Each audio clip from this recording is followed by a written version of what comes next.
Le PIB de l'Afrique de l'Ouest, c'est 320 milliards de dollars. C'est trop loin. On va être simple. Google et Apple font 3 fois le PIB de l'Afrique de l'Ouest. C'est-à-dire que Google et Apple sont vendus, l'Amérique peut acheter l'Afrique de l'Ouest. J'ai pas fini.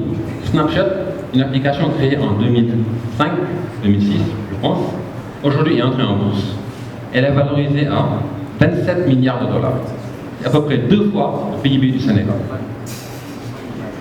Je m'appelle Abdourahmane Diallo. Bon, bref, je m'appelle Abdourahmane Diallo. Je suis le directeur actuel de Volcano. Volcano est une entreprise d'éducation dans les nouvelles technologies. Mais on ne va pas en parler tout de suite. Quand j'étais gamin, souvent je jouais à des jeux vidéo, à la PlayStation. Ma mère sait de quoi je parle. Je passais des nuits à jouer aux jeux. PS2, PS3. Après, j'ai découvert les ordinateurs portables. Et avec ça, pareil, je regardais des films, des séries, je surfais, je parlais même aux filles. Par la suite, je suis allé en France en 2008, après l'obtention de mon baccalauréat scientifique. J'avais 16 ans. Wow, le poids il va en France, tout le monde était inquiet. Et grâce à Dieu, me revoilà. Donc j'ai fait des études en prépa pendant une année, mais sincèrement, je déteste la prépa. Pourquoi? Il y a trop de théorie. C'est trop loin dans ma tête. Mathématiques, physique, chimie, tout ça, c'était trop loin. C'était pas fait pour moi. J'ai essayé le basket, ça n'a pas marché. Je suis revenu, je me suis réorienté en licence informatique. Je suis allé à Limoges. Cette ville, je l'ai aimée parce que c'était tranquille, mais en même temps parce que j'ai découvert là-bas l'informatique. Au début, à vrai dire, je n'aimais même pas l'informatique. Je détestais coder. En fait, je sais pas, avant d'aimer quelque chose, il faut tout le temps qu'il y ait ce questionnement, à quoi ça me sert, etc. Donc j'ai découvert plusieurs langages. En fait, un langage informatique, c'est juste une façon de parler à un ordinateur. Le C permet de faire des petits programmes, d'afficher bonjour, etc. Le C++ permet par exemple de faire des applications comme Skype. Donc jusque-là, je n'ai pas encore codé. Ensuite, je suis allé à l'UTC, Université de technologie de Compiègne. C'est une école que je remercierai à jamais. Parce que la façon dont elle m'a formé, aujourd'hui me permet de me dire, comme Ayama, que tout est possible. Donc là-bas, j'ai découvert encore le C++, je l'ai redécouvert. À telle enseigne que, des fois en quittant la maison pour aller à l'école, je codais dans le bus. Juste pour vous dire à quel point c'était. Voilà. Le C++ m'a permis de découvrir comment faire une calculatrice dans son ordinateur. Et jusque-là, ça ne suffisait pas. Les choses ont changé en février 2013. Qu'est-ce qui s'est passé? Je suis allé en stage. C'était le premier stage d'ingénieur que je faisais. Ça a duré 6 mois. Et j'ai découvert un système, un langage, Android. Qu'est-ce que c'est qu'Android? C'est ce qui permet de faire tourner vos téléphones. WhatsApp, Facebook, Snapchat, tout ça, dans votre téléphone. Ben, la base, c'est Android. C'est tout. C'est aussi simple que ça. En février 2013, je vais en stage. Mars, avril, mai, je commence à coder des applications. La première application est une application qui permettait d'afficher bonjour monde. Rien de bien significatif. Après, je me suis dit, bon, on enlève le monde, on met Apple, et l'application me dit bonjour. Et cette interactivité directe avec l'application, avec mon téléphone, disons que ça m'a éclairé en fait. Ça m'a ouvert des yeux, ça m'a ouvert les idées. Ça m'a permis de me rendre compte, avec le simple code, quelques heures passées devant un ordinateur, tu peux créer quelque chose d'utile. Et là, j'ai eu ma première idée d'application qui s'appelle Terre, qui est une encyclopédie digitale africaine. Terre vient de quoi? D'un constat. Nous sommes Sénégalais, nous sommes Africains, nous parlons de l'Afrique du Sénégal. Mais la vérité, c'est que nous ne connaissons pas notre pays. Souvent, on reste à Dakar, c'est un short, mais on ne bouge pas. On ne connaît pas nos langues, on ne connaît pas combien de langues sont parlées en Afrique. Je me suis dit, donc, Terre va contribuer à résoudre ce problème. Donc, j'en ai parlé à des gens. En novembre 2013, je lançais la première version devant un événement. Et les gens étaient là à applaudir. Je ne comprenais pas. Moi, j'avais une idée, je codais, quoi. Point. Les gens sont venus, on a fondé une équipe. Pendant 1 an, on l'a développé. Ce qui est intéressant dans Terre, ce n'était pas le fait de coder, de passer des nuits à coder. C'était que j'avais une idée. Et pendant 1 an, j'ai développé cette idée et j'en ai fait un produit. Camille a parlé de produits industriels, de tables, de chaises, de lampes, de tout. Moi, j'étais surtout intéressé par les applications. Jusque-là, d'ailleurs. Donc pendant 1 an que je développais Terre, des gens me contactaient. Abdourahmane, aide-moi à développer telle appli. Abdourahmane, aide-moi à créer mon entreprise, etc. Et souvent, très souvent, je disais non. Parce que j'étais engagé sur quelque chose. D'autant plus que j'avais mes études à côté. En décembre 2014, on organise un événement à Paris où on présente Terré. Les gens nous disent c'est bien. Maintenant, comment allez-vous gagner de l'argent? Ceux qui me connaissent savent que je ne sais pas gérer l'argent, c'est-à-dire je ne sais même pas facturer un client en fait. La première fois que j'ai dû facturer un client, ça m'a pris 1 mois pour avoir le courage de lui envoyer la facture. Bon, quand même les choses ont changé, hein. Donc ce qui est intéressant, donc décembre 2014, on dit bon, on va mettre une pause à Terré. Janvier, février, je commence à travailler à Paris, dans une start-up parisienne. Et là, des gens continuent à me contacter. Abdoul, j'ai une idée. Abdoul ceci, Abdoul cela. Et je me dis non. Maintenant, il faut qu'on passe à un autre cap. Il faut qu'on crée une entreprise. Cette entreprise va faire quoi? Elle va prendre les idées et va les transformer en produits. Point final. Et cette entreprise a été créée en août 2015 et elle s'appelle Volcano. C'est un volcan. Il dort, mais attention, il va se réveiller. Donc Volcano a été créé, je suis rentré au Sénégal en octobre 2015 pour la bâtir.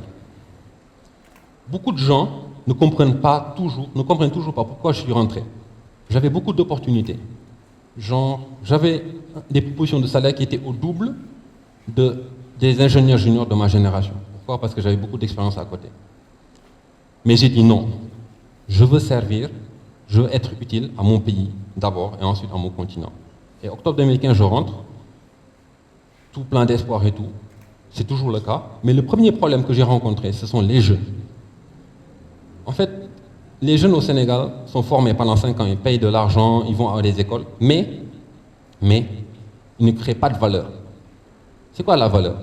C'est juste créer quelque chose qui sert à plusieurs personnes, à mon avis.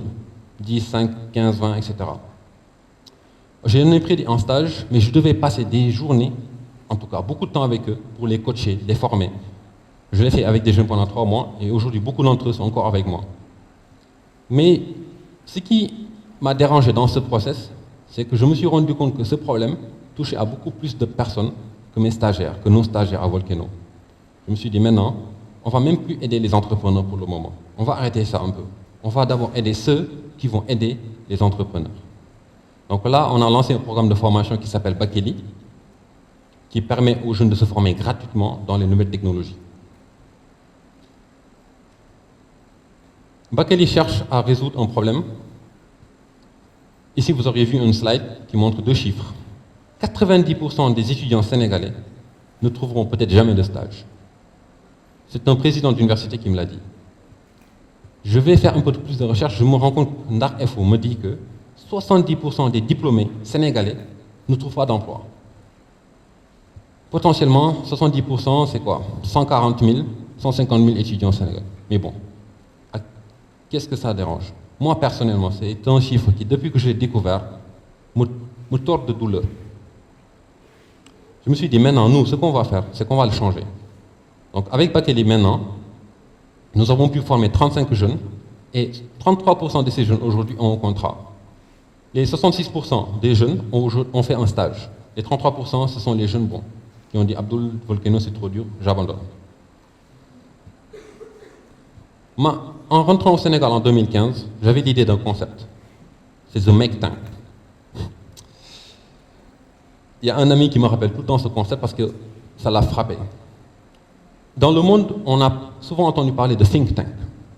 Les Africains pensent. Ils font des conférences pour penser. Ils font des réunions pour penser. J'en ai dit. Quand j'ai compris ça, je me suis dit, il y en a marre. On a arrêté de penser, quoi. Non mais c'est bon.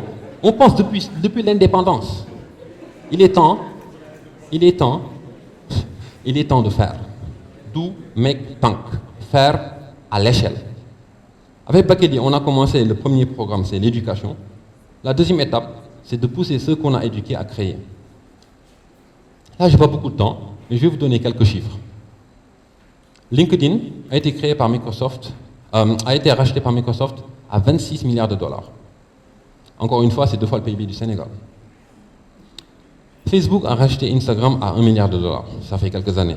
WhatsApp, pareil. Donc, il y a pas mal de chiffres comme ça. Moi, je me dis, le Make Tank, c'est un endroit qui doit héberger 1000 entreprises technologiques. 1000 entreprises. Pour avoir une entreprise technologique, la première étape, c'est d'avoir des gens compétents, des gens qui peuvent créer. Nous ne pouvons pas créer d'entreprise technologique au Sénégal si les jeunes ne savent pas coder, si les marketeurs ne savent pas vendre, et si les designers, les gens qui font la com, ne savent pas designer comme Camille Kramer. Le make tank, c'est ça. C'est comment faire pour investir dans 1000 entreprises pour que dans 10 ans, littéralement, le PIB de l'Afrique de l'Ouest soit doublé.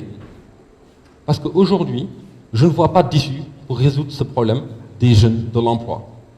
Le système éducatif sénégalais est un système qui est fait pour administrer, pour gérer. Les gens sont fiers de bosser pour le président de la République. C'est noble. Mais ça ne crée pas de valeur.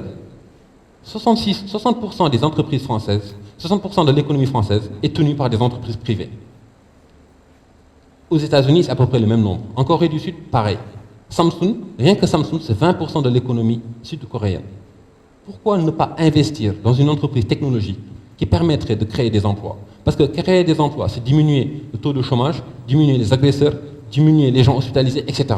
Moi, aujourd'hui, c'est ça mon combat. Utiliser les technologies avec les hommes pour créer un nouveau futur, une nouvelle économie sénégalaise. Fusionner ces deux. Parce que si on a une technologie sans homme, ça ne sert à rien. Si on a un homme qui ne sait pas manipuler la technologie, qui ne sait pas à quoi ça sert, qui ne sait pas créer de la valeur avec ces technologies, ça ne sert à rien. Je vois un futur où dans plusieurs pays africains, nous avons plusieurs make tanks. Dans chaque pays africain, il n'y a même pas de ségrégation. Même s'il y a de la guerre, il faut créer des solutions technologiques à ces problèmes. Je m'appelle Abdou Khadre Diallo, directeur de Volcano. J'ai 25 ans et je vous remercie.